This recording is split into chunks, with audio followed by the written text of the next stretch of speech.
नमस्कार बंधुरा इउनिक शिल्पीस किचेने आपनादेर सबाइके स्वागत। चले आसलाम आज के आबारो आरेकटा रेसिपि निये। अनेक दिन परई आज आमी एकटा रेसिपि निये एसेछि। तो किछु व्यस्ततार कारणे आमी अनेक दिन भिडियो दिते पारिनि।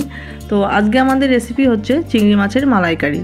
अनेके अनेक भावे चिंगड़ी माछेर मालाइकारी बानाय। तो आमी किभाबे चिंगड़ी माछेर मालाइकारी बानाচ্ছি সেই রেসিপিটাই আজ আমি আপনাদের কাছে শেয়ার করব। তাহলে আসুন বন্ধুরা বেশি দেরি না করে রেসিপিটা আজ আমরা দেখে নিই। চিংড়ি মাছের মালাইকারি বানানোর জন্য দেখুন বন্ধুরা এখানে আমি 10 পিস মতো চিংড়ি মাছ নিয়েছি। ভালো করে কেটে বেছে ধুয়ে পরিষ্কার করে নিয়েছি। লেজের দিকে একটু খোসা রেখে দিয়েছি, পুরো খোসাটা আমি ফেলিনি। এইবার এর মধ্যে সামান্য একটু লবণ আর সামান্য একটু হলুদ গুঁড়ো দিয়ে চিংড়ি মাছটাকে ভালো করে মাখিয়ে নিচ্ছি। চিংড়ি মাছটার মধ্যে দেখুন সুন্দরভাবে লবণ হলুদ মাখিয়ে নেওয়া হয়ে গেছে।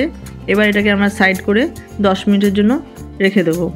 তো এটাকে লবণ হলুদ মাখিয়ে রেখে দিলাম সাইড করে।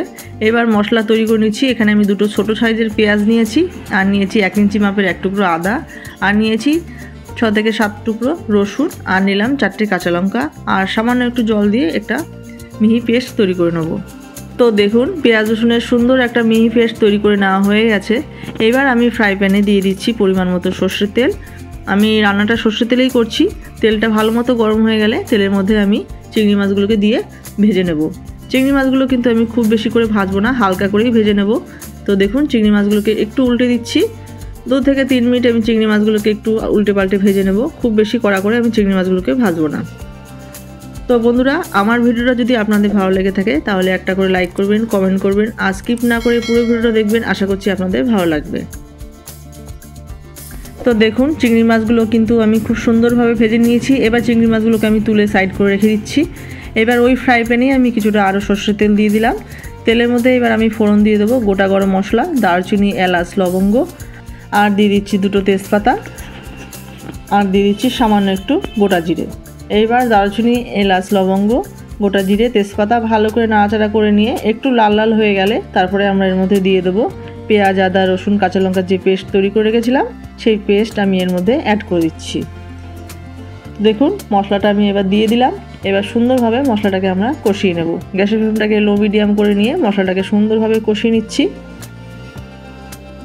মশলাটা এদিকে কষানো হতে থাকুক, এদিকে আমরা একটা বাটিতে কিছুটা জল নিয়ে নিচ্ছি আমরা নারকেলের দুধ বানিয়ে নেওয়ার জন্য। তো দেখুন জলটাকে আমি হালকা একটু গরম করে নেব। হালকা গরম করে নেওয়ার পর এই জলের মধ্যে আমি একটা মিডিয়াম সাইজের নারকেল কুড়িয়ে জলের মধ্যে ভিজিয়ে রাখলাম। তো তারপরে আমরা এটাকে নারকেলের দুধ বানিয়ে নেব। তো চিংড়ি মাছের মালাইকারিতে নারকেলের দুধটা কিন্তু অবশ্যই লাগে। তো এটাতেই টেস্টটা অনেক মাত্রায় বাড়িয়ে দেয়। তো দেখুন জলের মধ্যে আমি নারকেলটাকে চুবিয়ে রাখলাম। এইবার দেখুন এদিকে মশলাটা আমার কষানো হতে থাকছে। মশলাটাকে ভালো করে নাড়িয়ে নিচ্ছি। কিছুটা কষানো হয়ে যাওয়ার পর এই মশলার মধ্যে দেখুন সামান্য একটু জিরে গুঁড়ো অ্যাড করলাম, 1/2 চামচ মতো লঙ্কার গুঁড়ো অ্যাড করলাম, সামান্য একটু হলুদ গুঁড়ো অ্যাড করলাম, আর দিয়ে দিচ্ছি পরিমাণ মতো লবণ, আর সামান্য একটু জল দিয়ে এবার মশলাটাকে আবারও একটু কষিয়ে নেব।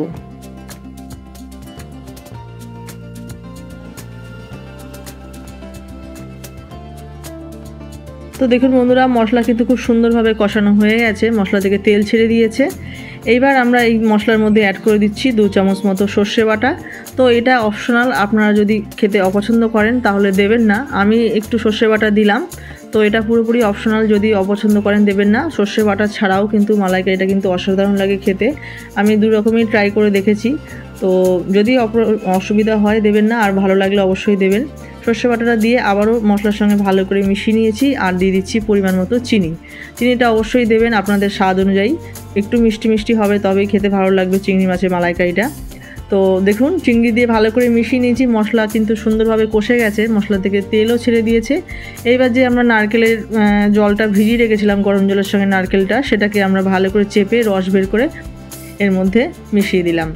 এইবার নারকেলের দুধটা মশলার সঙ্গে সুন্দরভাবে মেশানো হয়ে গেছে। এবার এটাকে আমরা ফুটতে দেওয়া অবধি অপেক্ষা করব। তো দেখুন গ্রেভিটা কিন্তু ফুটে গেছে 5-7 মিনিট পর। তারপরে আমরা ফুটে যাওয়ার পর এর মধ্যে চিংড়ি মাছগুলোকে অ্যাড করে দিচ্ছি। চিংড়ি মাছগুলোকে অ্যাড করে দেওয়ার পর আরও 5-7 মিনিট আমরা রান্নাটিকে ফুটিয়ে নেব। তো 5-7 মিনিট ফুটে যাওয়ার পর দেখুন গ্রেভিটা অনেকটা শুকিয়ে এসেছে। নামানোর আগে আমি এর মধ্যে দিয়ে দিচ্ছি সামান্য একটু গরম মশলা। তো গরম মশলাটা আমি বাড়িতে তৈরি করেছি তাই একদমই সামান্য দিলাম। তো গরম মশলা দেওয়ার পর আরও 30 সেকেন্ড মতো ফুটিয়ে নিয়েছি। তো দেখুন চিংড়ি মাছের মালাইকারি কিন্তু আমার পুরোপুরি রেডি। এবার গরম গরম ভাতের সঙ্গে পরিবেশন করুন লবণের সাথে চিংড়ি মাছের মালাইকারি। তাহলে বন্ধুরা, আজকে আমাদের চিংড়ি মাছের মালাইকারি রেসিপিটি কেমন হয়েছে আপনারা কমেন্ট করে জানাবেন। রেসিপিটা ভালো লাগলে like, comment, share and subscribe করতে ভুলবেন না। চ্যানেলে নতুন বন্ধু হয়ে থাকলে চ্যানেলটিকে সাপোর্ট করবেন, পাশে থাকবেন। আর যারা পুরনো বন্ধু আছে তাদেরকে অসংখ্য ধন্যবাদ।